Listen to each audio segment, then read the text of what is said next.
I didn't mean for any of it to happen. That's the truth. I didn't walk into that house looking for trouble or longing for connection, or hoping to end up in the kind of mess that wrecks a man's sleep for years. I was just doing my job.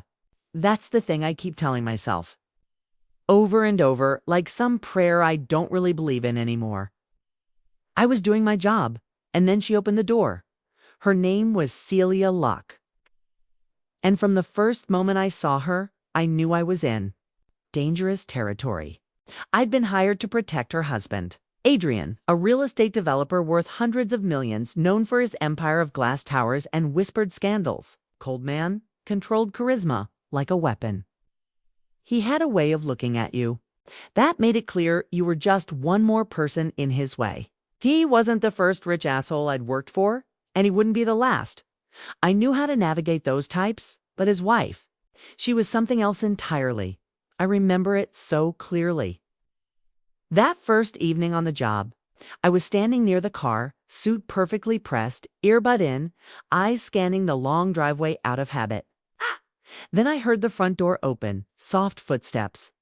Across the stone, I turned, expecting some housekeeper or assistant. But there she was, barefoot on the steps, cradling a glass of wine like it was something sacred. Her sweater slipping off one shoulder in a way that felt both effortless and intentional. "Celia, you must be Eli," she said. Her voice was low and smooth, like the end of a jazz song. I nodded, gave her the polite bodyguard smile, said something neutral. "Ma'am," that's what I called her. Out of respect, habit, training, she laughed. Not cruelly, just softly, knowingly. "Please don't call me that. It makes me feel like I should be collecting pearls and church hats." Then she smiled, and I swear, the air changed. Like the space between us wasn't just space anymore. Like something had shifted that neither of us had expected. Over the next few days, I did everything by the book. I kept my eyes forward. I did my sweeps. Drove Adrian to his meetings, stood silent at his side while he barked orders or talked to politicians like he owned them. He barely looked at Celia when he came home. They'd pass each other in the hallway like ghosts. And maybe that's why she started finding excuses to talk to me. First, it was innocent enough, asking if I wanted coffee, telling me how boring the lake house was, asking about my background, where I grew up, how I got into security work, whether I believed in fate. Strange question. I told her I didn't. She just smiled again, but this time it felt sad, or maybe it was something else. I couldn't tell yet. And the truth is, I liked talking to her. She was sharp, curious, a little reckless, but not cruel. Not the way Adrian was. She started noticing me in a way I wasn't used to. Not just looking at me, but seeing me. Asking questions no one asked. Laughing at things I didn't even know were funny. Telling me about her paintings, her dreams of a life that didn't involve luxury and power and empty rooms. I wasn't always this person. She told me one night while we sat outside the house. Her legs curled beneath her on the patio chair. "But when you marry a man like Adrian, you learn to become invisible. For survival." I should have walked away right then. Instead, I stayed. Then came the night Adrian left unexpectedly. Some emergency board meeting in Vancouver. He barely said goodbye. Just threw a suit in a garment bag, reminded me to keep an eye on the house and my wife. Like she was another possession he didn't trust. Then he was gone. I stayed out front for a while, windows down, eyes on the porch, trying to focus. Trying to remind myself that this was a job and jobs end. But around midnight, the front door opened and Celia stepped outside. She wore one of his sweaters, baggy, slipping off one shoulder, and nothing else I could see. Her bare legs caught the porch light. She held a half-full wine glass in one hand and with the other. She tucked her hair behind one ear and smiled at me like I was the only person in the world. "You don't have to sit out here alone," she said softly. "You can come in if you want." Didn't say it in a seductive way. Not exactly. It was gentler, sadder, like she was inviting me into her loneliness more than anything else. I froze.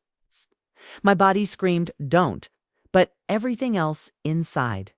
Me, the parts that missed connection, that had been numb for years, that longed for something real. Even if it was forbidden, those parts pulled me forward. I followed her inside, and the moment the door closed behind me, I knew something had shifted. Irreversibly. Whatever I had been before that night, a professional, protector, a man who followed rules, that version of me didn't survive what happened next. And deep down, think I knew it the second I saw her smile. Asterisk, it's strange how quickly something forbidden can start to feel natural. One night, one decision. That's all it took. I crossed a line I told myself I never would, and the next morning, I woke up beside her, tangled in white sheets that smelled like her skin and sign. And the world felt ... different. Quieter. Slower, but not peaceful. Not really. It's because guilt is a quiet kind of chaos. It doesn't scream, it whispers. It settles deep in your gut and starts chewing through the parts of you that used to know right from wrong. She was already awake when I opened my eyes, lying there on her side, head resting on her arm, watching me like I might vanish. For a second, neither of us said anything.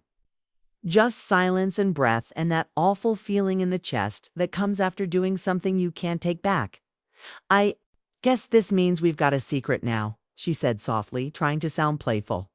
But her voice trembled just enough to give her away. I sat up slowly, dragging a hand through my hair, my heart still hammering like I was back in a war zone. "We shouldn't have." "But we did," she replied, sitting up too, pulling the sheet with her. "And if you tell me that didn't mean something to you, I didn't say that." She looked away. "Then what are we going to do?" Was a good question. One I didn't have an answer for, 'cause part of me wanted to bolt out the door, forget it happened, get back to pretending I was just the guy paid to guard the perimeter. But another part of me, the one I hated admitting was even alive, wanted to stay, wanted to hold her again, wanted to believe that what happened wasn't just lust or recklessness or loneliness colliding in the dark. It felt like more, even if it shouldn't have. I got dressed in silence while she watched. No more words. Just 1,000 thoughts hanging between us. When I left her room and stepped back into the hallway, I could feel the shift in my bones, like the walls knew what I'd done, like the house itself was holding its breath. From that day on, everything changed. We tried to go back to normal, but it was a lie neither of us was good at. Every time I passed her in the hallway, I could feel her eyes trailing me. Every time. I heard her laugh from another room. My chest tightened. And the worst part, I started needing it, needing her. Not just the sex, though. That was fire and heat and escape.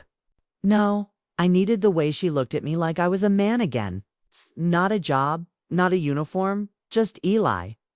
The days became unbearable. She'd find reasons to pull me aside. Silly things. Pretend errands. Broken light bulbs. "Eli, could you help me?" "Reach this, Eli. Can you look at this leak in the sink?" It's always standing too close. It's always touching my arm just a second too long. And always with that look in her eyes like I was already hers and she was just waiting for me to admit. Then the texts started. It began with harmless ones. "Thanks for earlier." Or "You always smell like the woods. It's weirdly comforting." But then came the riskier ones. Pictures of her legs curled up on the couch, lips parted, robe slipping open. Messages sent late at night. "Can't sleep, thinking about you. What if we didn't stop? I'm scared of how much I want you." I knew I should block her, delete her number, report the breach in protocol to my boss and walk away clean. But I didn't. I wanted her. God help me. I wanted her more than I wanted my own peace of mind. And then Adrian came home. Just like that, the spell broke. The king returned, and the air in the house thickened with tension. The moment he walked in, everything about her changed. Her smile dimmed. Her posture straightened. Her laugh became a ghost. She barely looked at him, and he didn't seem to notice or care. They ate dinner across from each other in complete silence, like two strangers pretending to be a couple for a magazine shoot. I stood nearby like a statue, my heart slamming against my ribs every time he looked at me, wondering if he knew, if she'd slipped. I had. Then came the fight. I heard it late one night, glass breaking, voices rising, her crying out. I froze at the bottom of the stairs, hand on my sidearm, out of instinct. Then I heard her run down the hallway, barefoot, sobbing. She turned the corner and saw me. "Please," she whispered, trembling, "don't leave me alone tonight." Should have said no. Should have told her to go back to bed, told her I'd call someone, told her anything that didn't involve climbing those stairs behind her. But instead, I nodded and followed her. Her room was dark except for the moonlight.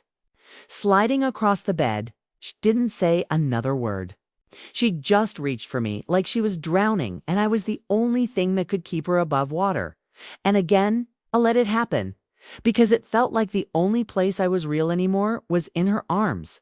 I told myself we were in love, that it was different. Think we were trapped in a situation neither of us asked for? But the truth was simpler and uglier. We were in dangerous territory, and we had just taken another step deeper into it. The thing no one tells you about secrets is how loud they get in the quiet. When you're sitting in a room pretending everything's fine, those secrets thrum in your chest like a second heartbeat. Every word starts to feel dishonest. Every glance is a question. And the worst part is, when you're in deep enough, you start lying to yourself, telling yourself that love justifies betrayal. That loneliness excuses damage.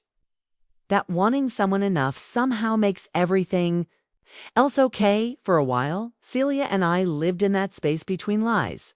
Not together, not apart. Just stuck in this twisted half-reality where stolen glances and hushed touches in the shadows were all we had. And the more we tried to keep it quiet, the louder it got inside me. Adrian wasn't stupid. Cold, yes. Distracted. Arrogant. But not stupid. He started watching me differently, asking more questions, where I'd been. Why I needed to be in the house so often. Why Celia seemed less miserable lately. His words, not mine. That was the thing about him. He didn't see her as a person, just an accessory, something to own and display, like one of the sculptures in his office that cost more than most homes. I started to notice little things. Security cameras in places they hadn't been before. It's an extra guy showing up at the gate claiming he was doing a systems check. Adrian started keeping his phone closer, talking in coded tones. And sometimes I caught him watching Celia, not with affection, but calculation. Like he knew something was off and he was piecing it together. Slowly, and yet despite all that, I kept seeing her. We became experts in secrecy. Early mornings, brief touches behind closed doors. She started locking her bedroom door from the inside, a silent message I wasn't sure how to feel about. At night, she'd text me one word. Now I'd wait 5 minutes, then go. It became our routine. Our addiction, but with every night I spent tangled in her arms, I felt something shift. She grew needier, more frantic. Her eyes started flicking toward windows more often. She spoke less, smiled less. And then one night, lying beside her in the dark, she whispered, "I think he knows." I didn't say anything at first.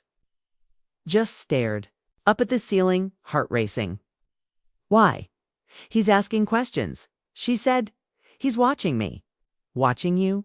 And the other night I woke up and he wasn't in bed. Just gone. No explanation. No meetings on his calendar. Nothing.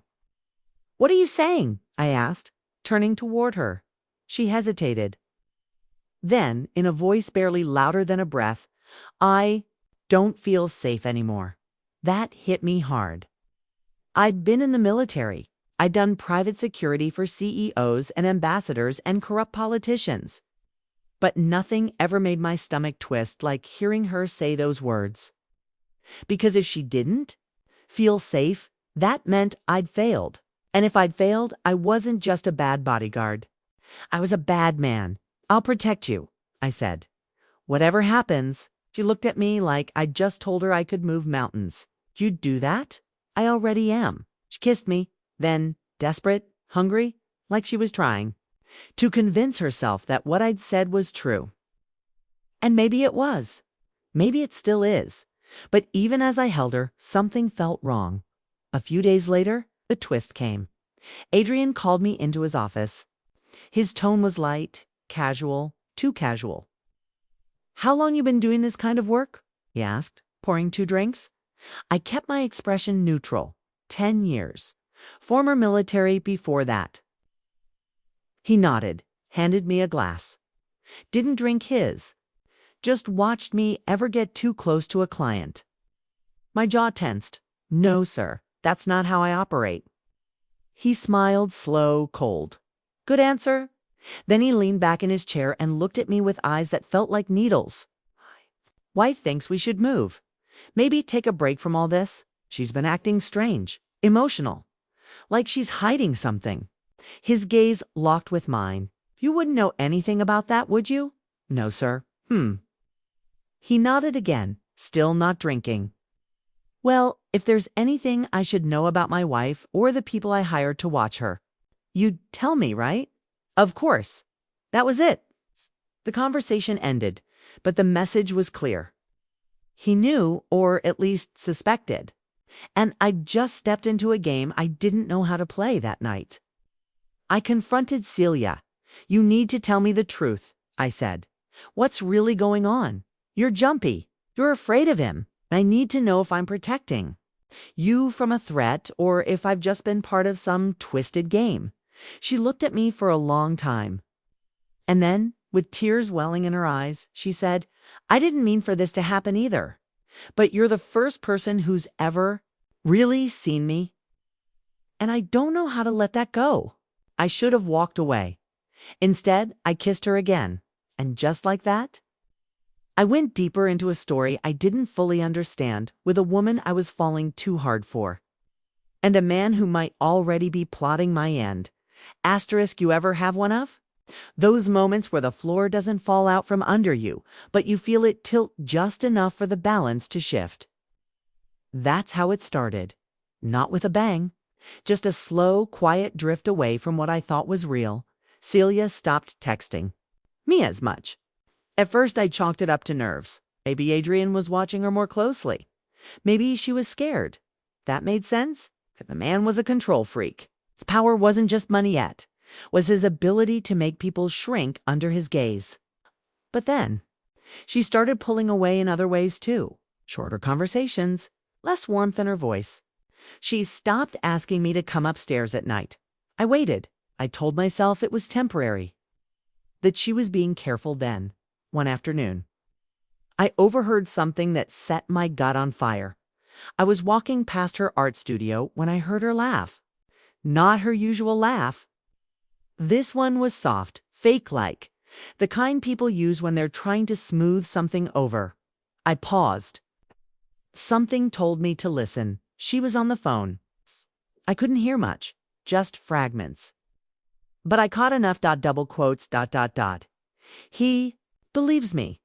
Of course he does. No, he hasn't asked questions yet. I told you. Just let me handle it." That was it. Just those few lines. But they hit me like a punch to the ribs. I backed away from the door slowly, mind racing. Handle what? Who was she talking to? What did she mean? He believes me. I wanted to storm in there and demand answers. But I didn't. I waited until that night. She was already in bed when I knocked. She didn't look surprised to see me, but there was hesitation in her eyes I hadn't seen before. "Can we talk?" I asked. She pulled the covers up around her. Nodding, I closed the door and sat at the edge of the bed, hands clasped. "Who were you talking to earlier?" Her eyes flicked toward the window. "What do you mean? In the studio?" "I heard you on the phone." She went still for a moment. Then she looked at me with that practiced softness she used when she didn't want to fight. "My sister. She's going through something." I was just trying to keep her calm. I wanted to believe her. I needed to believe her. But something in her voice felt off, hollow. "You said something about me believing you." She reached for my hand, but I didn't take it. Eli. I've been under a lot of pressure. I don't always say things the right way. But you know I wouldn't lie to you. The thing is, I didn't know that anymore. I left her room that night with more questions than answers. And the silence between us kept growing. Then the real shift came. Adrian left town again. Business, he said. But something about his goodbye felt different. He looked at me too long, told Celia he'd be in touch soon, then he was gone. That night, Celia came to my room. She didn't knock. Just walked in wearing nothing but a robe. Her face pale and unreadable. I don't want to sleep alone, she whispered. Part of me wanted to push her away. Part of me wanted to scream at her to tell me the truth. But instead, I let her slide. Under the covers, I let her body press into mine like it always had. She kissed me like she was trying to erase whatever cracks were forming between us, and I let her afterward. She lay with her head on my chest, tracing lines along my skin. You trust me, right? She asked. I stared at the ceiling. Do you trust me? Her hand stopped moving. Then she said, I'm scared. That's all of him, of what he might do, of what you'll think of me when you know everything. I turned toward her. Know what? She shook her head. Not yet. The next morning, I woke up alone. Her robe was draped over the chair. My shirt was gone. So was she. I checked her room. Empty. Her phone left behind. No note. Then my phone buzzed. It was from an unknown number. A video. My blood froze before I even hit play. It was grainy, but clear enough security footage from the hallway outside my room. Showed Celia walking in, then me following Dot, and then a second clip. One from 3 nights earlier, her studio. She was on the phone, pacing. This time the audio was clear. I've got him exactly where we need him. He's in love with me. He'll do anything. Silence. Then her voice again. No, he doesn't suspect a thing. The screen went black. Below the video was a message. You were just doing your job, and she was just doing hers. Walk away, or the next video goes public. I didn't move for a full minute. Then I read the message again, and again. I was drowning in betrayal, rage, and disbelief. She'd played me, or at least she'd used me. Whether some of it was real, I didn't know anymore. The warmth, the pain, the way she said my name in the dark, all of it felt poisoned now. The worst part, I still wanted to believe her. That was the part that broke me, because love like that doesn't die easily. It rots slowly while you're still holding on. I didn't sleep that night. Sat on the edge of the bed with the video looping over and over in my head. Her voice, so familiar and soft, now sounded calculated, mechanical. Every I love you. Every kiss, every whisper in the dark. It all rewrote itself in my memory, twisting into something I didn't recognize. I didn't know what was real anymore. And worse, I didn't know who I was without her. I'd let myself get pulled into her gravity so hard that now, without her, I didn't know which way was up, but I wasn't stupid. That message didn't just threaten me, it warned me. Someone wanted me gone quietly, before things got messy.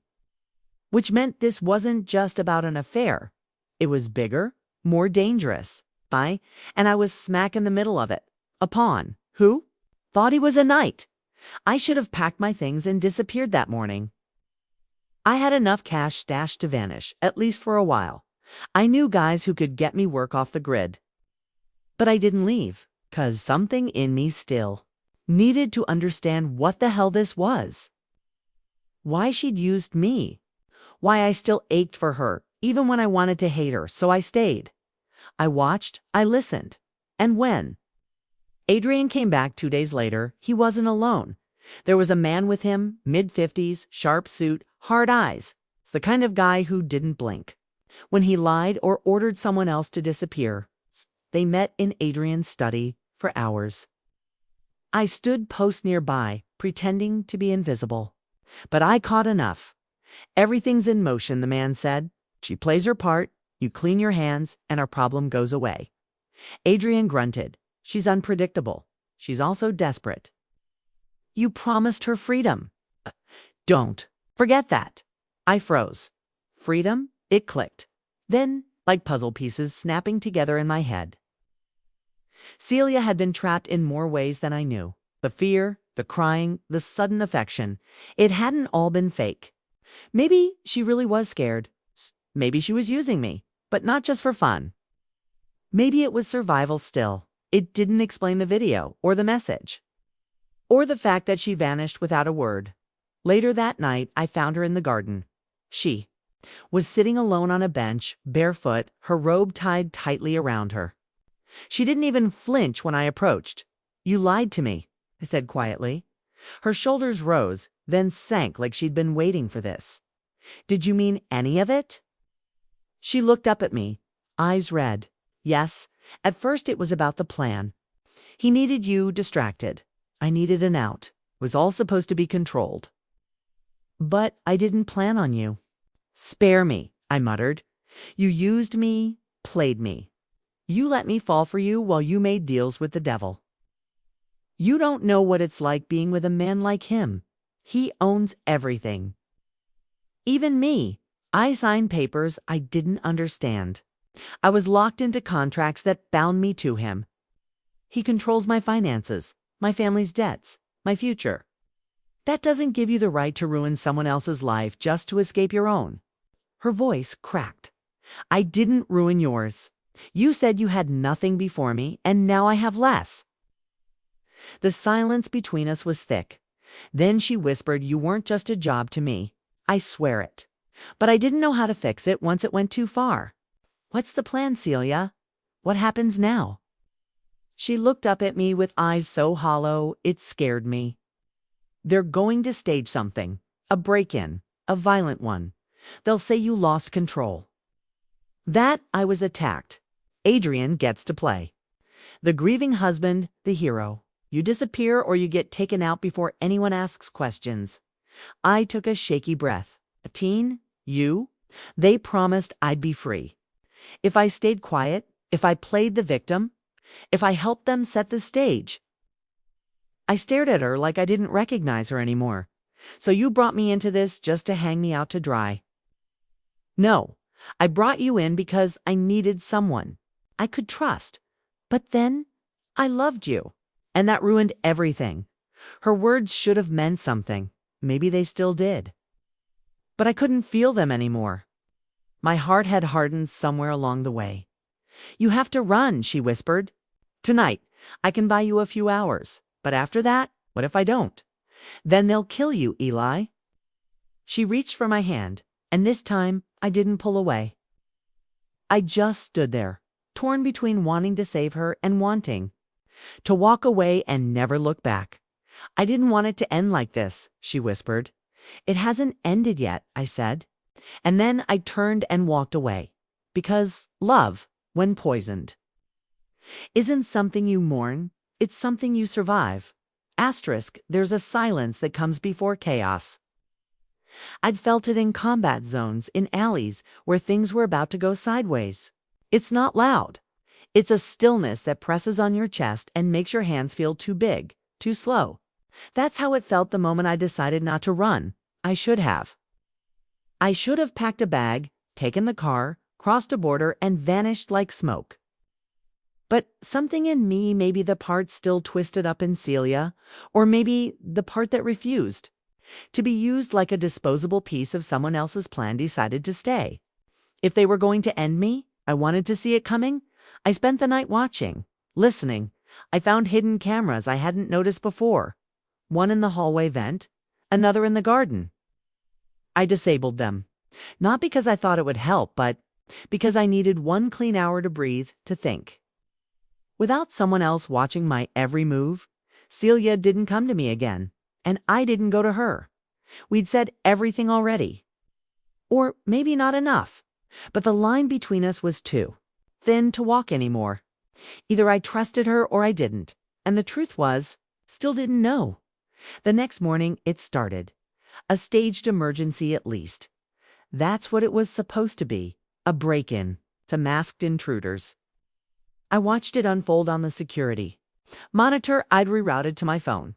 I saw them slip through the gate. I saw one of Adrian's guards, someone I'd worked beside for months, turn his back at just the right moment. That's when I knew this wasn't just about getting rid of me. This was a purge. I got to the house seconds before they did. I was supposed to be gone, but I wasn't. That threw them off. The first guy came at me fast. I took him down without a sound. Quick, hard, silent. The second one got a warning shot through the wall near his head. He ran. Then I turned toward the main hallway and saw Adrian. He was holding a gun. Celia was behind him, hands raised, mouth open in shock. "Move," he said to her without looking. She didn't. I said, "Move." "No," she said. Her voice broke. He raised the gun higher. "You were supposed to follow the plan. Let him take the fall. You think I don't know what you two have been doing?" I stepped forward. "It's over, Adrian." He looked at me, calm as ever. "It was over the second you touched her. You used her like property," I said. "She was never yours to own." He smirked. "Everything in this house is mine. Even you. I could shoot you now and have it written up as self-defense. But you won't. You think I won't kill a man to keep my empire clean? I think you're too afraid of blood on your hands." Celia stepped forward then, slow and trembling. "You can't control everything forever. Sooner or later, someone stops you." He turned the gun toward her, and in that moment, something inside me snapped. I fired. One clean shot. Adrian dropped like a puppet with its strings. Cut. Silence. Just the sound of her gasp and the ringing in my ears. She ran to him, crumpling beside the body. Not to mourn, but out of shock. She looked up at me, eyes wide, face pale. "Yuli, what did you do?" I stopped him. "You weren't supposed to do that." My stomach turned. "What do you mean?" But she didn't answer. Instead, the front door opened. Two men walked in same suits. Same cold eyes as the one who'd visited with Adrian days earlier. Celia stood. "It's done," she said. And I understood. Everything. She hadn't been just a pawn. She'd been a partner. The plan wasn't to trap me. It was to make me do the killing. Now I wasn't just the lover. I was the executioner. The fall guy. One of the men turned to me. "You've got two choices. Run now and take the blame, or stay and let the story come out. All of it, either way, she walks out clean." I looked at Celia. She didn't cry, she didn't beg, she just watched me like a stranger. And for the first time, I saw her clearly. Not a victim, not a savior, just a survivor who'd sacrificed everything to escape. Even me, I didn't say a word. I walked past them, past her. Out the front door. I drove 4 hours with no destination. Just the sound of tires against the road and my heartbeat in my ears. And somewhere between the state line and nowhere. I started to laugh because I realized the biggest lie wasn't what she'd told me. It was what I'd told myself. That love was worth the risk. That saving her would save me too. But love doesn't always rescue you. Sometimes it ruins you. And the worst part? A piece of me still missed her, even after everything, even now. Because some scars don't fade, they just become part of who you are. And I was never just doing my job. I was falling the whole damn time.